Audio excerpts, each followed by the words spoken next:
Bismillahirrahmanirrahim. Assalamualaikum warahmatullahi wabarakatuh. Waalaikumsalam warahmatullahi wabarakatuh. Sahabat-sahabat SMP Asalam, balik lagi di channel YouTube-nya SMP Asalam di program BBC Bincang-Bincang Ceria. Ya. Oke, Pak Iwan, di pekan ini atau khususnya di satu bulan ini kita akan bincang-bincang tentang seputaran puasa Ramadan. Nah, khususnya untuk hari ini kita bahas bagaimana hukumnya mandi, dalam artian sering mandi pada saat puasa, itu gimana hukumnya, Pak Iwan? Ini menarik ya. Insyaallah mudah-mudahan kita bisa bincangkan pada mudah-mudahan manfaat ya buat terutama buat saya dan mudah-mudahan manfaat untuk semua terutama anak-anak kita. Ya, termasuk semua pemirsa YouTube kita. Iya. Itu gimana, Pak Iwan, hukumnya sering mandi pada saat puasa? Nah, ini mudah-mudahan jadi pembelajaran. Maka hukum mandi sering gitu ya. Ya. Mandi sesungguhnya mah ada yang hukumnya wajib, ada yang sunat. Yang wajib yang seperti apa, Pak? Nah, yang wajib itu apabila untuk menghilangkan hadas besar, Pak Tirta. Itu wajib tuh mandi ya. Mandi. Mau bulan puasa atau bulan yang lainnya itu mandi, wajib mandinya. Wajib. Nah, insya Allah anak-anak kita sudah hafal niatnya Paham, itu, ya, paham. Udah dipelajari di sekolah, Pak Iwan? Insya Allah sudah tersampaikan itu. Terus yang kedua tadi? Kedua mandi sunat. Mandi sunat. Kalau mandi sunat? Sunat itu kita mau ibadah, terutama banyak disunatkan untuk mau Jumat, sholat Jumat itu. Atau hampir semua mau sholat, para ulama menganjurkan untuk mandi sunat itu. Nah, sekarang posisinya kalau lagi bulan puasa seperti ini, Pak Iwan, kan kita panas gitu kan ya, lemes. Ya, Terus ya. mandi itu jam 9 mandi, jam 12 mandi gitu kan ya, jam 3 mandi. Iya, Nah, itu iya. hukumnya gimana, Pak Iwan? Tadi hukum mandi itu malah selain dari wajib, sunat, wenang ya. Makanya yang tidak punya apa-apa wenang. Nah, hubungan dengan puasa, hati-hati. Apabila niatnya untuk hanya terus menyegarkan badan itu berlebihan tuh hukumnya makruh, Pak. Oh, makruh. Nah, ingat ada makruh itu untuk kita ingat makruh itu berdampak. Semuanya berdampak. Dilihat dari pengertiannya Pak Tirta ini perlu dipahami makruh itu adalah perbuatan yang sebaiknya ditinggalkan. Nah, kalimat sebaiknya itu ditinggalkan karena akan berdampak walaupun kecil ya. Tetapi dalam hubungan dengan puasa maka akan mengurangi nilai kesempurnaan puasa.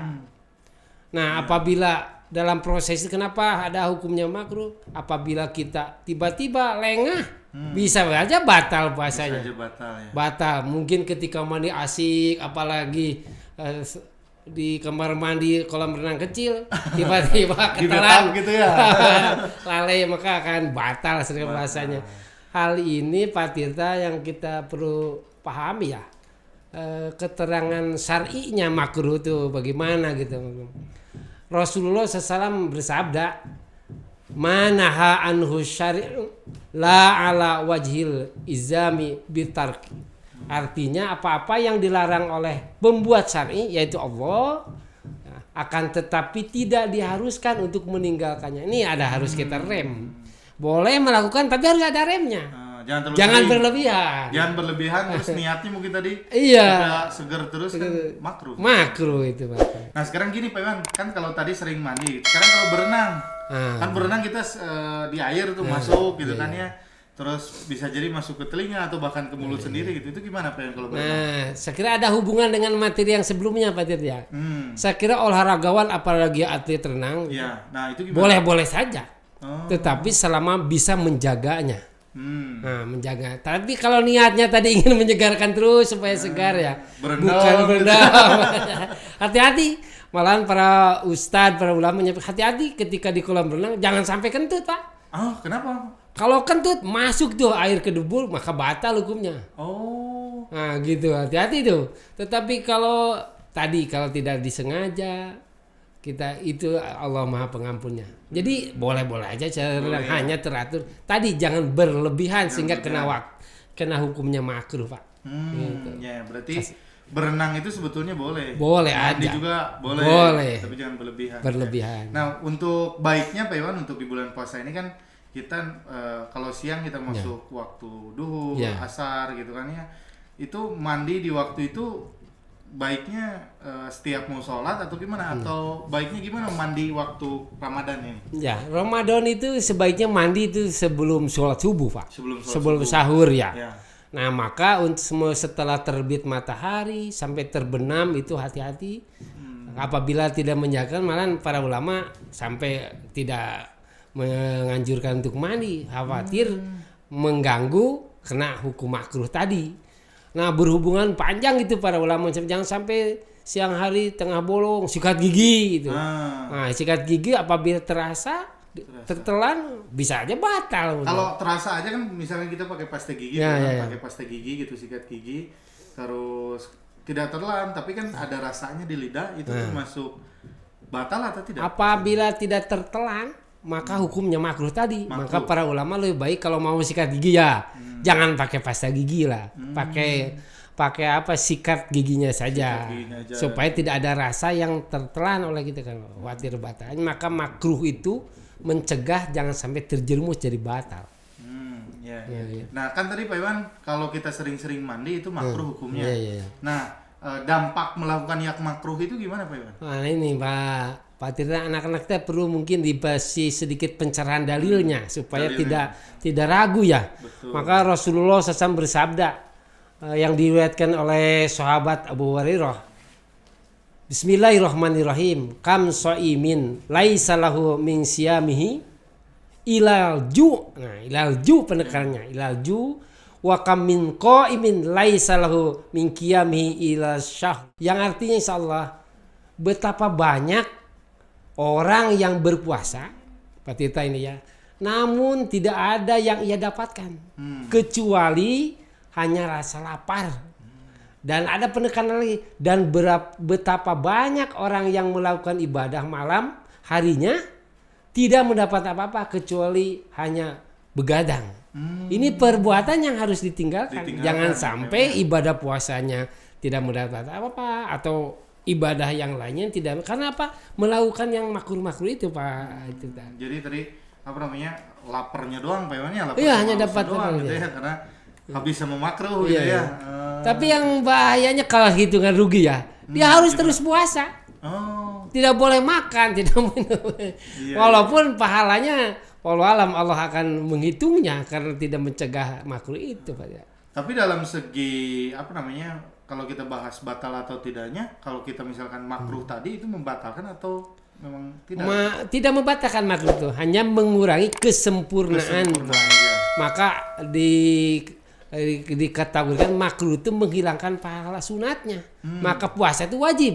Maka sunatnya dia tidak dapat apa-apa karena melakukan makruh, Pak. Jadi kalau nilainya 100 berkurang dah. Karena tadi puasanya nilai 100 dengan sunahnya, karena melakukan makruh maka sunahnya mungkin dikurangi jadi 10, jadi 80. Mungkin dihitung secara matematik karena dia melakukan yang makruh tadi. Terus yang bisa dikategorikan makruh di puasa Ramadan ini apa aja, Pak? Ada beberapa hal yang mungkin harus dihindari. Nah, di antaranya yang saya tahu ada 10, Pak Tirta ya.